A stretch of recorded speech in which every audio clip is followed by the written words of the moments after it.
ဟေပြေဩဝါဒစာ73အငယ်9အထူးထူးအပြားပြားသောအယူဝါဒသစ်ကိုလိုက်၍မဖောက်ပြန်ကြနှင့်အစာများအပြင်စိတ်ခိုင်ခန့်မြဲမြံခြင်းမရှိပဲကျေးဇူးတော်အပြင်ခိုင်ခန့်မြဲမြံလေအကျိုးရှိ၏အစာများကိုအမှုထားသောသူတို့သည်အကျိုးကိုရကြပြီမဟုတ်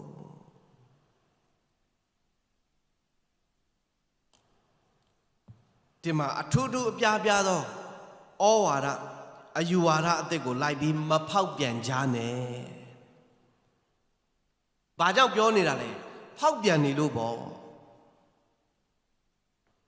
ကနဦးအသင်းတော်တွေမှာပင်လျင်အယူဝါဒအသစ်တွေထွင်ထားတဲ့လူအကြံစီတွေပါတဲ့အထူးထူးအပြားပြားသောအယူဝါဒအသစ်တွေပါလာတဲ့အခါမှာတချို့တွေကဖောက်ပြန်ကုန်ကြတယ်လဲကုန်ကြတယ်တမန်တရားအစစ်မှာယက်တရားမဲ့အစားအခုနလိုအယူဝါဒအသစ်တွေနောက်ကိုလိုက်သွားကြတယ်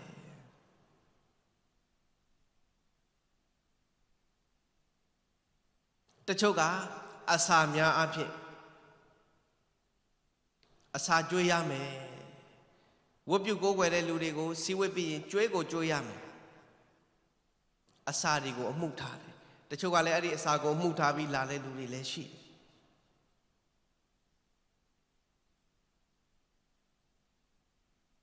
ဩဝါဒအသစ်ကလူတွေငားလို့ချင်းငါစာချရမယ်အဲ့ဒါကြောင့်လူတွေဟာဘုရားကျောင်းတက်ပြီးရင်ဘိုက်စားပြီးအဲ့ဒါကြောင့်ငါတို့ဘုရားကျောင်းမှာအကျွေးမွေးစီစဉ်လေးလုပ်ရအောင်လူတွေကိုမြှားဖို့ဒီသဘောပေါ့အယူဝါဒတဲ့ခါဧဝံဂေလိလုပ်တဲ့အခါမှာလူတွေရဲ့အကြိုက်ကိုထည့်ကျင်လာတယ်လူတွေဟာအစားအသောက်ကိုကြိုက်တယ်ဆိုတော့အစားအသောက်ထည့်ကျင်လာတယ်နမကျော်တဲ့ဒီနေ့ခေတ်ဆိုရင်နမကျော်တဲ့အဆိုတော်တွေလူတွေကြိုက်တယ်အဲ့ဒါဆိုတော့ငါတို့နမကျော်တဲ့အဆိုတော်ခေါ်ပြီးတော့မှအတင်းတော်မှာဒီဘက်မှာဘယ်အဆိုတော်ဆိုမယ်နောက်ဘက်မှာဘယ်အဆိုတော်ဆိုမယ်ဒါဆိုရင်လူတွေစိတ်ဝင်စားမယ်ဆိုတော့ဒီအဆိုတော်ကိုကြည့်ကျင်လို့လာတဲ့ဒီပရိသတ်ကြီးကိုငါတို့တရားဟောမယ်ဒါကအယူဝါဒအသစ်ဖြစ်တယ်မှန်တဲ့ဧဝံဂေလိတရားမှာဖျားယောင်သွေးဆောင်ခြင်းလူအကြိုက်မလုံးမပါဘူးယေရှုခရစ်တော်ရဲ့အကြောင်းကိုရိုးရိုးလေးပဲပြောခိုင်းတာတယ်လူတွေကိုအခုနလိုလူအကြိုက်တွေနဲ့မလုံးပေးပြီးတော့မှပြထားတာတခုကိုကလူတွေလာပြီးဆိုရင်တကယ်တရားဟောပလိုက်မယ်ဒီနေ့အသင်းတော်မှာမဲဖောက်မဲ့အစည်းအဝေးရှိတယ်စိုက်ကယ်တစ်စီးမဲဖောက်ပေးမယ်ဥပမာ EV ကားတစ်စီးမဲဖောက်ပေးမယ်ဒီနေ့ဘုရားကျောင်းတက်တဲ့လူတွေအားလုံးကိုအဲ့ဒီတည်းမှာ EV ကားတစ်စီးကျန်တဲ့ EV စိုက်ကယ်2စီးပါမယ်ကျန်တာက Smart TV 5 လုံးပါမယ်ပြီးရင်လက်ပတ်နာကြီးဘယ်နှလုံးပါမယ်ဥပမာပြောပြတာပါကြော်ညာလိုက်မယ်ဆိုရင်လူတွေအများကြီးရောက်လာမှာပဲဘာကြောင့်လဲလူတွေဟာသူတို့ရဲ့တဲကြေကြိုက်အစာတွေကိုသူတို့က EV ကားလိုချင်တာနှုတ်ကပတ်တော်လိုချင်တာမဟုတ်ဘူး EV ဆိုင်ကယ်လိုချင်တယ် Smart TV တွေလိုချင်တယ် Smart Watch တွေလိုချင်တဲ့အခါမှာအော်ကြော်ညာလိုက်တဲ့အခါမှာဒီနည်းနဲ့ငါတို့လူအများကြီးရမယ်ဆိုတဲ့အယူဝါဒအသစ်ဒါဟာအယူဝါဒအသစ်ဖြစ်တယ်လူတွေကိုငားလို့ကြည့်ရင်ငါစာချရမယ်ဆိုပြီးတော့မှအဲ့ဒါလို့လူတွေအကြိုက်နဲ့မလုံးပေးပြီးဧဝံဂေလိလုပ်တဲ့အယူဝါဒအသစ်အသင်းတော်ထဲမှာအဝင်ခံလို့မရဘူးအဲ့ဒါလို့ဝင်လာရင်ဘာဖြစ်သွားလဲအထူးထူးပြားပြားသောအယူဝါဒအသစ်ကိုလိုက်ပြီးဖောက်ပြန်ကုန်ကြပြီအသင်းတော်တွေကဖျားဝတ်ပြုကိုးကွယ်ရာကနေမှစတိတ်ရှိုးတွေဖြစ်ကုန်ကြတယ်ဖျားကိုချီးမွမ်းတဲ့သခြင်းတွေလည်းမဟုတ်ဘူးအပြင်သခြင်းအချစ်သခြင်းတွေလောကီသခြင်းတွေဖျားကြောင့်ထဲမှာအလမဲ့ရွေးပြိုင်ပွဲတွေနဲ့ဖောက်ပြန်ကုန်ကြတယ်ဖျားကိုဝတ်ပြုကိုးကွယ်တဲ့နေရာမဟုတ်တော့ဘူးဖျားကိုဝိညာဉ်နဲ့သစ္စာနဲ့ချီးမွမ်းဝတ်ပြုကိုးကွယ်တဲ့နေရာတွေမဟုတ်တော့ဘဲနဲ့ဇာတိပဂရိလူမှုရေးခမ်းမဖြစ်သွားတယ်သခင်ယေရှုဘယ်လောက်ထိပြောလဲ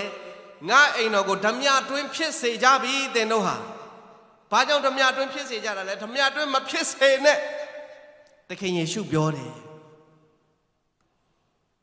အထူးထူးပြားပြားသောအယူဝါဒသစ်တွေရောက်လာရင်တမျှတွင်းဖြစ်သွားမယ်လူတွေကလည်းလိုက်ပြီးဖောက်ပြန်သွားတယ်ဒီနေ့လူတွေကလည်းခရစ်ယေစီကြောင်းနောက်ကိုလိုက်တာကိုအဲ့ဒီခါမှာတမန်တရားအချက်ထမ်းဟာအခုကအဲ့ဒီခေတ်မှာမဟုတ်တော့တာအခုကဟိုးသခင်ယေရှုတို့တမန်တော်ဝတ္ထုကအချိန်မဟုတ်တော့ဘူးဒီနေ့အချိန်ကဒီနေ့အချိန်ပဲအဲ့ဒီတမန်ကျမ်းစာရေးတော့ကအချိန်ကတို့အချိန်ကတို့အချိန်ပဲငါတို့အချိန်ကငါတို့အချိန်ပဲဆိုပြီးကျမ်းစာကိုရေရောလို့ရတယ်လို့လှုပ်လိုက်ကြတယ်ဒါကတို့အချိန်တော့ကတို့ဟောခဲ့တာငါတို့အချိန်မှာမလိုအပ်ဘူးဘယ်သူပြောသလဲဒီကျမ်းမှာအထူးထူးပြပြသောအယူဝါဒသစ်ကိုလိုက်ရွေမဖောက်ပြန်ကြနဲ့ရဲ့အထက်မှာဗာရေးထားလေကြည့်အောင်အငယ်၈မှာဟေပြ73ကျွန်တော်တို့ချင်းနေလဲခဏခဏဆိုတယ်အလွတ်လဲရတယ်ဟေပြ73ယေရှုခရစ်သည်မနေ့ယနေ့နောင်ကာလအစဉ်မဲမပြောင်းမလဲနေတော်မူ၏တဲ့ဟာလေလုယာယေရှုခရစ်ဟာမနေ့တုန်းကလည်းမပြောင်းလဲဘူးယနေ့လည်းမပြောင်းလဲဘူးနောက်ကာလလည်းဘယ်တော့မှမပြောင်းလဲသလိုခရစ်တော်ရဲ့စင်ကြယ်တဲ့ဩဝါဒလည်းဘယ်တော့မှမပြောင်းလဲဘူးဟာလေလုယာဟာဒါကဟိုခေတ်ကပါခရစ်တော်ကဟိုခေတ်ကဟောခဲ့တာဒီခေတ်မဟုတ်ဘူးဒါကတမန်တော်ရှင်ပေါလုကဟိုခေတ်ကဟောခဲ့တာဒီခေတ်မဟုတ်ဘူးလုံးလို့မရဘူးယေရှုခရစ်ဟာမနေ့ယနေ့နောင်ကာလမပြောင်းလဲသလိုယေရှုခရစ်ရဲ့စင်ကြယ်တဲ့ဩဝါဒသည်လည်းမနေ့ယနေ့နောင်ကာလမပြောင်းမလဲဘူးတစ်မျိုးတည်းပဲဖြစ်တယ်ဟာလေလုယာဟိုခေတ်ကအဲ့ဒါလိုဟောပြီးဒီနေ့ကျတော့ရေရောလို့မရဘူးဒီနေ့မေးမိန်သွားလို့မရဘူးဒီနေ့ရှော့ပေါ်လို့မရဘူးခရစ်တော်ရဲ့စင်ကြယ်တဲ့ဩဝါဒဟာအနှစ်သာရနဲ့ပြည့်တယ်တကုန်းနဲ့ပြည့်တယ်မနေ့ယနေ့နောင်ကာလမပြောင်းလဲဘူးဟာလေလုယာအဲ့ဒါကြောင့်ယေရှုခရစ်တော်မပြောင်းလဲသလိုပဲယုံကြည်သူတွေလည်းအဲ့ဒီစင်ကြယ်တဲ့ဩဝါဒမှာတည်ပါတဲ့အမျိုးမျိုးသောအထူးထူးပြပြသောအယူဝါဒတွေကိုလိုက်ပြီးမဖောက်ပြန်ကြနဲ့ခရစ်တော်ရဲ့စင်ကြယ်တဲ့ဩဝါဒမှာတည်ပါဒါကိုပြောနေတာဒီနေ့ကကြတော့ဒါကဟိုခေတ်ကပါဒါကကောရိန္သုအသင်းတော်ကိုပြောနေတာပါဒါကအေဖတ်ကိုပြောနေတာပါဒါကဂလာတိအသင်းတော်ကိုပြောနေတာပါဒါကဟိုအသင်းတော်ကိုပြောနေတာပါဆိုအဲ့ဒီအသင်းတော်တွေကိုပြောနေတဲ့ကျမ်းပိုက်တွေတခုမှကျွန်တော်တို့ဖတ်เสียမလိုတော့ဘူးလေဒါကအဲ့အသင်းတော်ကိုပြောနေတာကျွန်တော်တို့ကိုပြောနေတာမှမဟုတ်တာကျမ်းစာတအုပ်လုံးကဟိုခေတ်ကရေးထားပြီးဟိုခေတ်တုန်းကပြောခဲ့တဲ့တော့ဟိုခေတ်ကလူတွေပဲဖတ်ပြီးဒီနေ့ကျွန်တော်တို့ဘာလို့ဖတ်နေတာလဲမလိုတော့ဘူးဒါပေမဲ့ယေရှုခရစ်တော်ဟာမနေ့ယနေ့နောင်ကာလမပြောင်းလဲတယ်လို့ပဲသူ့ရဲ့ဩဝါဒဟာမပြောင်းလဲတဲ့အတွက်လိုအပ်လို့ယနေ့ကျွန်တော်တို့ဖတ်နေတာဟာလေလုယာကောရိန္သုအသင်းတော်မှာပြောတဲ့စကားတွေဟာဒီအသင်းတော်နဲ့လည်းဆိုင်တယ်ကောရိန္သုအသင်းတော်မှာဖောက်ပြန်တဲ့သူတွေဖခင်အလိုတော်ကိုဆန့်ကျင်တဲ့လူတွေစင်ကြယ်တဲ့ဩဝါဒနဲ့မကိုက်တဲ့လူတွေကိုရှင်ပေါလုကတတိပေးတယ်ဆုံးမတယ်ဒီအသင်းတော်မှာလည်းအဲ့လိုဖောက်ပြန်ရင်အဲ့ဒီကျမ်းပိုက်နဲ့တတိပေးရမှာပဲဆုံးမရမှာပဲလိုအပ်လို့ကျွန်တော်တို့ဒီကျမ်းစာကိုဖတ်နေရတာကောရိန္သုအသင်းတော်ဟာဓမ္မဟောင်းမဟုတ်ဘူးဓမ္မသစ်ကအသင်းတော်ဓမ္မသစ်ကအသင်းတော်မှာလိုအပ်လို့ပြောနေတဲ့စကားတွေဒီနေ့အသင်းတော်နဲ့ဆိုင်ကိုဆိုင်တယ်ဒါပေမဲ့တချို့ကဒါကကောရိန္သုအသင်းတော်တစ်ခုတည်းနဲ့ပဲဆိုင်တယ်လို့လှုပ်ချနေကြတယ်ဆိုတော့သခင်ဖခင်ရဲ့ပညတ်ဆိုတော့သခင်ဖခင်က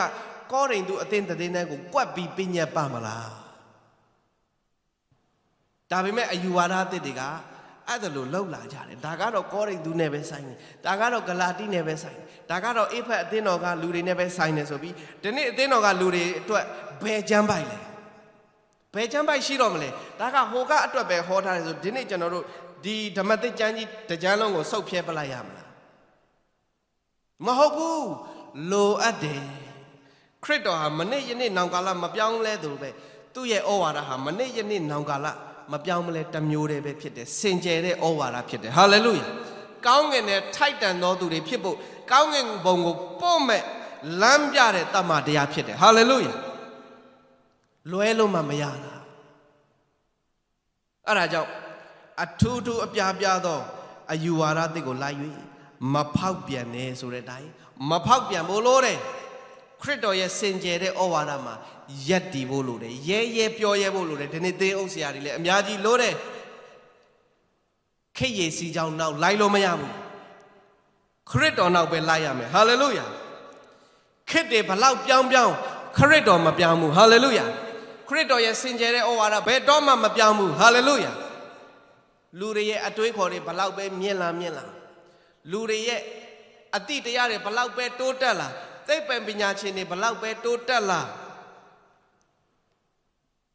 ခရစ်တော်ရဲ့စင်ကြယ်တဲ့ဩဝါဒဟာဟောထိတ်ဆုံးမှာအစကတည်းကယက်တည်ပြီးသားဟာလေလုယာမပြောင်းလဲဘူးခေတ်ပြောင်းလို့ခရစ်တော်မပြောင်းသွားဘူးခေတ်ပြောင်းလို့တမန်တရားကအယောင်လိုက်မပြောင်းဘူးဒီနေ့ယုံကြည်သူတွေအများကြီးလိုက်ပြီးပြောင်းနေကြတယ်ခေတ်ပြောင်းတယ်လို့ဒါကဟိုခေတ်ကပါဒီခေတ်နဲ့မဆိုင်တော့ဘူးဆိုပြီးလိုက်ပြီးပြောင်းနေကြတယ်မပြောင်းနဲ့အယူဝါဒသစ်တွေလိုက်ပြီးမဖောက်ပြန်ကြနဲ့